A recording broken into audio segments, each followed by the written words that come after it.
Hello दोस्तों, मैं दिव्यांशु मिश्रा आपका स्वागत करता हूं आपके YouTube channel Balaji coaching classes पे।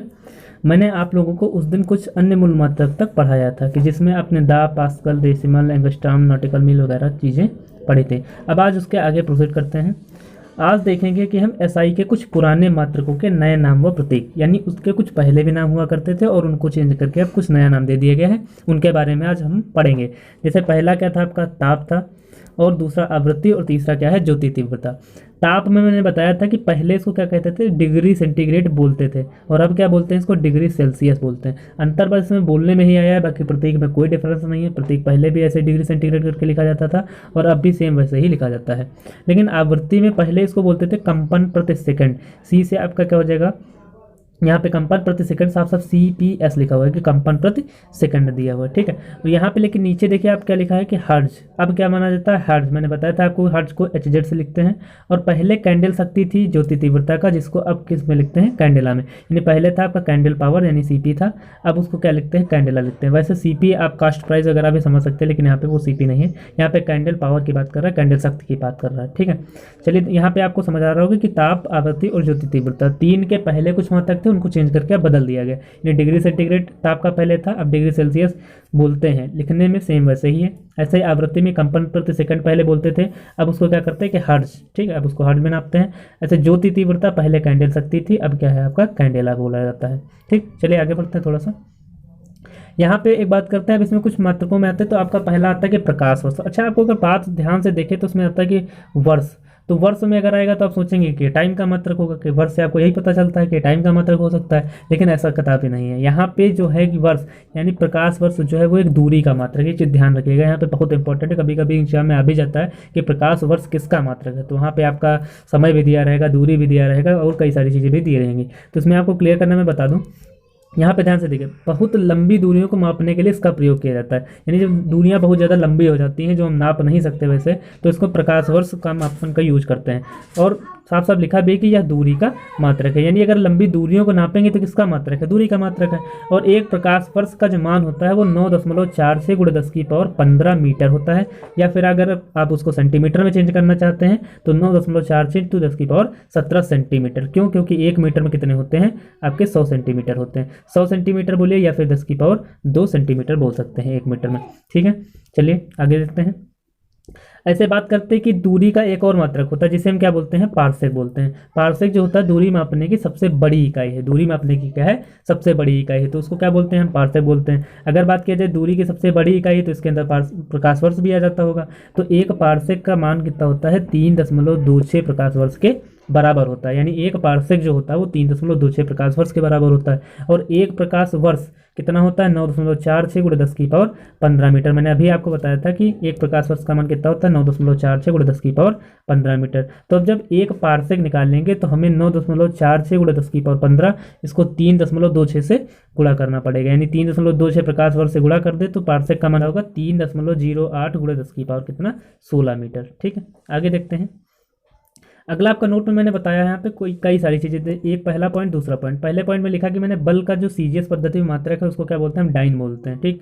और कार्य का जो CGS पद्धति में मात्रक को बोलते हैं उसको क्या बोलते हैं, अर्ग। यानी डाइन किसमें होता है, CGS पद्धति बल का, और अर्ग जो है CGS पद्धति मात्रक किसका है, तो कार्य का। अगर डाइन में और SI पद्धति में जो बल का मात्रक है उसे क्या कहते हैं, हम न्यूटन बोलते हैं। ऐसे जो SI पद्धति में कार्य का मात्रक होगा उसे क्या बोलते हैं, हम जूल बोलते हैं। तो अब यहाँ पे जैसे बल का था तो वहाँ पे डाइन और न्यूटन, यानी डाइन और न्यूटन में कुछ ना कुछ संबंध जरूर रहा होगा। तो 1 न्यूटन बराबर, ये भी क्वेश्चन आपका पूछा जा सकता है कि 1 न्यूटन में कितने डाइन होते हैं। तो 1 न्यूटन में कितने डाइन होते हैं, 10⁵ डाइन होता है। ऐसे ही सेम इसमें भी है कि अर्ग और जूल में भी संबंध होता है। तो 1 जूल में कितने अर्ग होते हैं, 1 जूल में आपके होते हैं 10⁻7 अर्ग। याद रखने चीज़ें कि 1 न्यूटन में 10⁵ डाइन है, 1 जूल में 10⁻7 अर्ग है।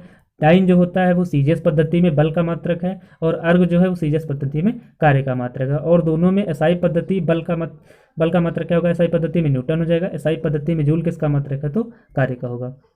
आगे देखते हैं।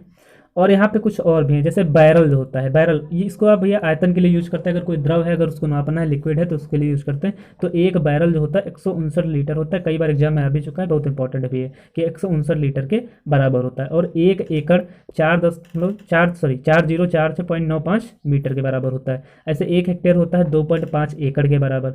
1 खगोलीय इकाई मीटर, एक खगोली जो होता है उसको मीटर में नापते हैं तो कितना आता है 1.495 गुणे 10⁻11। ये आपको याद करने लिए डाटा है, आपको याद कर सकते हैं, इसको स्क्रीनशॉट लेके याद कर सकते हैं। आगे देखते हैं। यहाँ पे देखिए मैंने उस दिन बताए थे मूल मात्रकों के, लेकिन मूल मात्रकों के साथ साथ आज हम कुछ व्युत्पन्न मात्रकों की भी बात करेंगे। व्युत्पन्न मात्रकों में पहला आपका दिया है क्षेत्रफल। क्षेत्रफल को इंग्लिश बोलते हैं आप एरिया बोलते हैं, इसीलिए इसको किससे डिनोट करते हैं, ए से। ये जो होता है वो लंबाई गुणे चौड़ाई, इसका फार्मूला क्या होता है, लंबाई गुणे चौड़ाई। अच्छा, लंबाई भी किस में नापी जाती है, मीटर में। चौड़ाई भी किस में नापेंगे आप, मीटर में। ऊंचाई भी किस में नापते हैं, मीटर में। ये सारी चीज़ें आपकी मीटर में मानी जाती हैं। अतः यहाँ पर अगर निकालेंगे तो क्षेत्रफल बराबर लंबाई किसमें, मीटर में, चौड़ाई भी किसमें, मीटर में। तो मीटर और मीटर का स्क्वायर करेंगे तो क्या हो जाएगा, गुणा करेंगे तो क्या हो जाएगा, मीटर स्क्वायर। तो संकेत में क्या लिखते हैं आप, इसको एम स्क्वायर लिखते हैं। ऐसे जब आयतन की बात करेंगे तो आयतन में ध्यान रखिएगा, आयतन में ऊंचाई भी जुड़ जाती है, ठीक है। तो आयतन में क्या बनेगा, लंबाई गुणे चौड़ाई गुणे ऊंचाई। आयतन को इंग्लिश से क्या बोलते हैं, वॉल्यूम बोलते हैं, इसलिए क्या लिखा है यहाँ पे, वी लिखा हुआ है, ठीक। आयतन को क्या बोलते हैं इंग्लिश में, वैल्यूम, इसीलिए क्या लिखा हुआ है, वी लिखा हुआ है। यहाँ पे लंबाई गुणे चौड़ाई गुणे ऊंचाई। यहाँ पे देखिए 2 बार आया था लंबाई गुणे चौड़ाई, यानी मीटर 2 बार आया था तो मीटर का स्क्वायर हुआ था। यहाँ पे 3 बार मीटर आएगा तो क्या हो जाएगा, मीटर का क्यूब, यानी एम का क्यूब बन जाएगा। ऐसे आगे आता है आपका घनत्व। घनत्व को इंग्लिश में बोलते हैं डेंसिटी, ठीक है, डेंसिटी बोलते हैं। तो यहाँ पे क्या बन जाएगा, डी। डी बराबर होता है एम बाई वी। फार्मूला होता है घनत्व बराबर द्रव्यमान बटे आयतन। द्रव्यमान, अभी द्रव्यमान को किस में मापते हैं, तो भैया किलोग्राम में मापते हैं। आयतन को अभी मैंने बताया था ऊपर किस में मापते हैं, तो मीटर क्यूब में मापते हैं। तो घनत्व का जो मात्रक होगा वो क्या होगा, किलोग्राम बटे मीटर क्यूब। और संकेत में क्या लिखेंगे, केजी बटे एम की घात 3। आगे आते हैं बल। बल एफ बराबर क्या होता है, एम ए। ध्यान रखना, बल एफ बराबर क्या होता है, एम ए। ये न्यूटन के द्वितीय नियम से निकलता है। सिर्फ फार्मूला यानी जो बल का व्यंजक है वो किससे प्राप्त होता है, अगर पूछा जाएगा तो न्यूटन के द्वितीय नियम से। न्यूटन का द्वितीय नियम क्या होता है कि एफ बराबर यहाँ पे क्या कहता है, एम ए। एम क्या है यहाँ पे, मास यानी द्रव्यमान है। ए क्या है यहाँ पे, त्वरण, ठीक, एक्सेलरेशन, यानी एफ इक्वल टू कितना होता है, एम इंटू ए। अभी द्रव्यमान का मैंने बताया किलोग्राम होता है, त्वरण का जो होता है वो मीटर प्रति सेकंड स्क्वायर होता है। इसका मतलब क्या होता है, त्वरण का मीटर प्रति सेकंड स्क्वायर। आप बल को, अभी मैंने बताया था कि बल का जो एसआई मात्रक होता है उसको क्या बोलते हैं, न्यूटन बोलते हैं। तो यहाँ पे या तो आप इसमें लिख सकते हैं कि किलोग्राम मीटर प्रति सेकंड स्क्वायर, या फिर आप इसको क्या बोल सकते हैं, न्यूटन बोल सकते हैं। और न्यूटन को डिनोट किया जाता है एन से, कैपिटल एन से इसको डिनोट किया जाता है, ठीक है। आई होप समझ आ रहा होगा आपको। आगे देखें, वेग।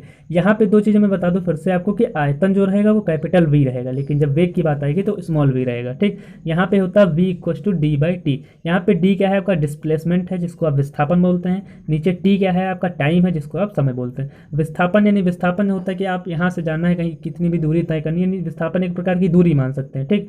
तो दूरी जो क्या होती है वो भी किस में मापी जाती है, भैया मीटर में मापी जाती है। ऐसे विस्थापन भी किस में मापा जाएगा, मीटर में ही मापा जाएगा, ठीक है। और जो समय होता है उसको किस में मापते हैं आप, सेकंड में मापते हैं। तो वेग का जो मात्रक निकलेगा उसको क्या बोलेंगे, मीटर प्रति सेकंड बोलते हैं। इसको एम बटे एस से डिनोट करते हैं। अगला आता है आपका जैसे शक्ति। शक्ति क्या होती है, आपकी पावर। शक्ति क्या होती है, पावर। इसीलिए इसको किससे डिनोट करते हैं, पी से डिनोट करते हैं। पी बराबर होता है डब्ल्यू बाई टी। पी बराबर डब्ल्यू अपॉन टी। डब्ल्यू से क्या होता है, वर्क यानी कार्य, और टी से क्या हो जाएगा, टाइम। अभी कार्य का मैंने बताया था एसआई पद्धति में मात्रा क्या होता है, आपका जूल होता है। तो यहाँ पे डब्ल्यू की जगह पर क्या हो जाएगा, कार्य की जगह क्या आ जाएगा, जूल आ जाएगा। और टी क्या होता है, आपका समय होता है, समय के लिए क्या हो जाएगा, सेकंड। लेकिन जो शक्ति होती है, शक्ति, ठीक है, तो उसको किस में डिनोट करते हैं, वाट से। ये भी ध्यान रखिएगा, शक्ति का एक मात्रक और भी होता है जिसको क्या बोलते हैं, वाट बोलते हैं, ठीक है। यानी इसको क्या बोलते हैं, वाट। वाट को किससे डिनोट करते हैं, डब्ल्यू से डिनोट करते हैं, ठीक है। चलिए आगे देखते हैं। यहाँ पे देखिए मैंने 10 की, यहाँ पे एक चीज़ लिखी, ध्यान से देखिएगा साइड में, कि भौतिकी में बहुत बड़ी व बहुत छोटी राशियों के मानों को 10 की घात के रूप में व्यक्त किया जाता है। अब आप समझिए ध्यान से, जैसे मान लीजिए कहीं लिखा हो 0.009, ठीक, तो आप इसको ऐसे लिखा देख सकते हैं। लेकिन अगर कहीं पे लिखा हो 0.00000 कम से कम 10 बार लिखा हो, उसके बाद लिखा हो कि 9, तो क्या करेंगे आप, ऐसे तो पूरा तो लिख नहीं सकते। तो आप क्या करना पड़ेगा, तो 10 की घात में ही उसको कन्वर्ट करके लिखना पड़ेगा। इसीलिए मैंने यहाँ पे क्या लिखा है कि भौतिकी में बहुत बड़ी और बहुत छोटी राशियों को किस में लिखते हैं, घात में लिखते हैं। किसकी घात में, तो 10 की घात के रूप में व्यक्त किया जाता है। ये चीज़ ध्यान रखना। तो यहाँ पे कुछ मैंने दिया है, आप इनको स्क्रीनशॉट लेके आप याद कर लीजिएगा। जैसे 10 की पावर 18 क्या होता है, एक्सा होता है। और 10 की पावर -18 क्या होता है, एटो होता है। इसमें से इंपॉर्टेंट जो होते हैं 10 की पावर 12, यहाँ पे 10 की पावर -12, ठीक। 12 होगा तब क्या होगा, टेरा होगा। -12 होगा तब क्या होगा, पी को बोलते हैं उसको। 10 की पावर 9 उसको क्या बोलते हैं, गीगा। और 10⁻⁹ क्या बोलते हैं, नैनो बोलते हैं। 10⁻⁶ मेगा होता है, 10⁻⁻6 क्या होता है, माइक्रो होता है। 10⁻³ किलो में यूज करता है, 10⁻³ मिली में यूज किया जाता है। ऐसे 10⁻² में हेक्टो होता है, 10⁻⁻2 सेंटी, और 10⁻1 डेका होता है, 10⁻⁻ का 1 डेसी बोला जाता है। तो इतने आपके काफ़ी ज़्यादा इंपॉर्टेंट है। बाकी इसमें से देखा जाए तो 10⁻⁻15 ऊपर का भी इंपॉर्टेंट है, फेम्टो जिसे बोलते हैं, ठीक, फेम्टो। बाकी आप इसको स्क्रीनशॉट लेके याद कर लीजिए, ज़्यादा इंपॉर्टेंट है, आप याद कर लीजिएगा उसको। आगे देखते हैं, यहाँ पे लिखा कि भौतिक राशियाँ। अब हम बात करेंगे आगे भौतिक राशियों की। तो भौतिक राशियों में पहले हम भौतिक राशियाँ होती क्या हैं, इनको कैसे क्या करते हैं, इनके बारे में थोड़ा बहुत जानेंगे। तो पहले देखिए कि भौतिकी के नियमों को राशि के पदों में व्यक्त किया जाता है, यानी इसको राशि के पदों में व्यक्त किया जाता है। अब राशि क्या होगी, जो राशि होती है उसको संख्या द्वारा निरूपित कर सकते हैं, ये सारी चीज़ें, ठीक। तो यहाँ पे क्या लिखा है कि भौतिकी के नियमों को राशि के पदों में व्यक्त किया जाता है और जिन्हें भौतिक राशियाँ कहा जाता है। यानी जैसे देखिए यहाँ पे लंबाई, द्रव्यमान, समय, बल, इनको सबको देखिए किसी न किसी एक संख्या द्वारा निरूपित किया जा सकता है। लंबाई है तो 5 मीटर है, 6 मीटर है, 7 किलोमीटर, 8 किलोमीटर। ऐसे द्रव्यमान कितना है, 5 kg, 6 kg, 8 kg। समय 10 सेकंड, 20 सेकंड, 5 मिनट, इस टाइप से। बल भी क्या है आपका न्यूटन में नापा जाता है, 10 न्यूटन, 50 न्यूटन। तो सारी चीज़ें क्या है, आप इनको संख्या के रूप में निरूपित कर सकते हैं, ठीक। तो इसीलिए आगे क्या लिखा है कि सभी भौतिक राशियों की माप की जा सकती है, यानी इनको मापा जा सकता है और इन्हें संख्या द्वारा निरूपित भी किया जा सकता है। यानी अगर आप किसको संख्या द्वारा निरूपित करना चाहें तो आप उसे कर सकते हैं, ठीक है। चलिए देखिए आगे देखते हैं। अब बात करेंगे भौतिक राशियों के प्रकार के बारे में। भौतिक राशियाँ कितने प्रकार की होती है, तो भौतिक राशियाँ भैया 2 प्रकार की होती हैं। पहली कौन सी होती है, अदिश राशियाँ, और दूसरी कौन सी होती है, सदिश राशियाँ। अब इन दोनों की परिभाषा के बारे में देखेंगे कि अदिश राशियाँ क्या होती हैं और सदिश राशियाँ क्या होती है। पहली चीज़ आपको क्या बताया कि भौतिकी राशि जो होती है वो कितने प्रकार की होती हैं, तो 2 प्रकार की, एक अदिश राशियाँ, दूसरा क्या होता है, सदिश राशियाँ। आपको परिभाषा पहले बताएंगे, उसके बाद मैं आपको याद करने का एक आसान तरीका बताऊँगा। परिभाषा देखिएगा, लिखा है कि वे भौतिक राशियां जिन्हें व्यक्त करने के लिए केवल परिमाण की आवश्यकता होती है, दिशा की नहीं, उन्हें क्या कहते हैं, अदिश राशियां कहते हैं। यानी जिनको केवल परिमाण की आवश्यकता होगी, दिशा की आवश्यकता नहीं होती, उन्हें क्या बोलेंगे, अदिश राशियां बोलेंगे। और इसमें क्या लिखा कि वे भौतिक राशियां जिन्हें व्यक्त करने के लिए परिमाण के साथ साथ दिशा की भी आवश्यकता होती है, सदिश राशियां कहलाती हैं। तो पहले अब इनको याद करने का मैं एक तरीका बताता हूँ। यहाँ पे देखिए ध्यान से, इसमें लिखा अदिश, इसमें देखिए दिश लिखा है, और यहाँ भी क्या लिखा है, दिश। साथ से आप याद रखेंगे साथ में, ठीक, साथ से क्या याद रखना है आपको, साथ में अदिश। यानी यहाँ पर अदिश यानी आ से होता नहीं, आ से आप क्या याद रखेंगे, नहीं। तो यहाँ पे दिशा नहीं होती, क्या होती, दिशा नहीं होती। तो दिशा नहीं होती तो क्या होगा, परिमाण दोनों में होगा, ये चीज़ ध्यान रखना। परिमाण क्या होगा, दोनों में होगा, चाहे अदिश राशि हो चाहे सदिश राशि हो, दोनों में परिमाण आवश्यक है, ठीक। लेकिन अगर यहाँ पे दिशा की बात करी जाएगी तो वहाँ पे थोड़ा बहुत अंतर आ सकता है। अदिश में दिशा नहीं ली जा सकती और सदिश में दिशा के साथ में परिमाण नापा जाता है, ये चीज़ ध्यान रखिएगा। इसमें केवल परिमाण रहेगा और इसमें परिमाण और दिशा दोनों रहेंगे। अब बात करते हैं देखिए कैसे होते हैं। इसमें उदाहरण देखते हैं तो इसमें लिखा दूरी, फिर द्रव्यमान, तापमान, समय, ऊर्जा, चाल, विद्युत धारा, दाब इत्यादि क्या है, आपकी सारी अदिश राशियाँ। अच्छा आप ही एक बात बताइए कि द्रव्यमान नापना है तो 5 किलो मान लीजिए वेट है, तो 5 किलो क्या बताएंगे कि उत्तर दिशा में 5 किलो है कि दक्षिण दिशा में 5 किलो, यानी इसको दिशा की जरूरत नहीं होती। लेकिन अगर आप यहाँ पे त्वरण, बल, संवेग और विस्थापन वगैरह बताएंगे तो यहाँ पे जरूरत पड़ेगी। अच्छा यहाँ पे कन्फ्यूजन होती है काफ़ी ज़्यादा लोगों को कि यहाँ पर दूरी और विस्थापन में डिफरेंस क्या है। दूरी और विस्थापन में मैं एक चीज़ आपको क्लियर कर दूं। मान लीजिए कि आप यहाँ से स्टार्ट करते हैं, ऐसे जाते हैं, ऐसे जाते हैं, ऐसे जाते हैं, ऐसे जाते हैं, ऐसे जाते हैं, और ये टेढ़ा टेढ़ा करते हुए यहाँ तक आप चलते हैं, ठीक। ये आपका एंडिंग पॉइंट और शुरुआत का पॉइंट आपका यहाँ से आप स्टार्ट किए, यहाँ तक चलें। तो यहाँ से यहाँ तक, यानी अगर हम ऐसे ऐसे ही पूरी दूरी नापें, ये पूरी तो ये दूरी क्या कहलाएगी, आपको इसको दूरी बोलते हैं। अगर इस चीज़ को मेजर करें तो ये क्या कहलाएगा, आपका दूरी कहलाएगा। लेकिन अगर हम यहाँ से डायरेक्ट सीधे एक लाइन खींच दें यहाँ तक, तो वो क्या कहलाएगा, आपका विस्थापन कहलाएगा। दूसरी बात हम देखिएगा कि मान लीजिए अगर इस टाइप से कुछ बना है, ऐसे अगर हम यहाँ से स्टार्ट करते हैं यहाँ तक आते हैं, तो यहाँ से अगर हम यहाँ तक आएंगे तो जितना चले हैं टोटल अगर नापेंगे तो वो क्या कहलाएगी, दूरी कहलाएगी। लेकिन हम अगर जहाँ से स्टार्ट हुए और जहाँ पे खत्म हुई, यहाँ से अगर डायरेक्ट लाइन मिला दें, अगर इसकी दूरी बीच की नाप लेंगे तो क्या कहलाएगा, विस्थापन कहलाएगा। यानी आप साफ साफ देख सकते हैं कि दूरी जो होती है उसमें दिशा की आवश्यकता नहीं पड़ती, लेकिन विस्थापन एक सीधी दिशा में ही होता है, यानी इसको दिशा की आवश्यकता होती है। इसीलिए क्या है, आपका सदिश राशियाँ। आई होप आप लोगों को समझ आ रहा होगा। अगर समझ आ रहा है तो प्लीज़ लाइक, शेयर, कमेंट और सब्सक्राइब अवश्य करें, ठीक है। धन्यवाद।